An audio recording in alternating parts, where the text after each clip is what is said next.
ভাই আইফোন আমার কিনতে মন চাই। বাবার একদিন বলছিলাম, বাবা আমার একটা আইফোন কিনে দিবা। বাবা আমার দিকে তাকিয়ে বলতেছে, বাবা তোর একটা ফোন কিনে দিতে খুব ইচ্ছা করে, কিন্তু আমি 400-500 টাকা কামাই করি, রিক্সা চালাই, তোর আইফোন কিভাবে কিনে দেই?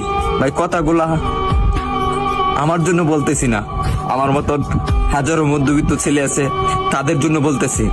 আরে ভাই আমার আইফোন আছে সেটা আমি মানি, কিন্তু সবার তো আর আইফোন নাই। কিছু পোলাপান আছে নতুন নতুন শার্ট পরে, নতুন নতুন প্যান্ট পরে, নতুন নতুন সানগ্লাস পরে, 2 দিন পরে পরে আইফোন পাল্টায়।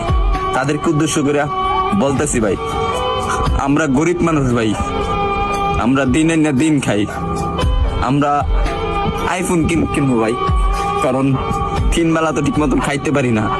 পরে হঠাৎ একদিন বাবা কষ্ট করে প্রতিদিন 100 টাকা করে জমায়া একদিন আমাকে 14,000 টাকা দিল।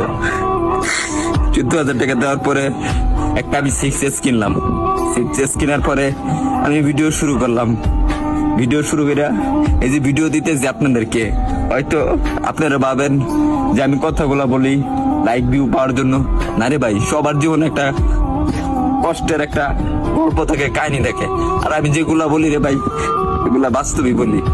তারপরে ভিডিও করতেছি, আর এখন যখন ভিডিও করতেছি ভালো একটা পজিশনে যাইতেছি, একদিন আব্বুরে বললাম, আব্বু তুমি এই ফোনটা দিছো না, এই ফোনের টাকা একদিন আমি এই টিকটক থেকে তোমাকে ব্যাগ দিব। ভাই আপনারা যদি ভালো না বাসেন, সাপোর্ট না করেন ভাই, তাহলে সামনে আগে যেতে পারবো না রে ভাই কখনো। আপনারা একটু ভালোবাসা দেন, তাহলে আমি একদিন অনেক বড় হমু ভাই।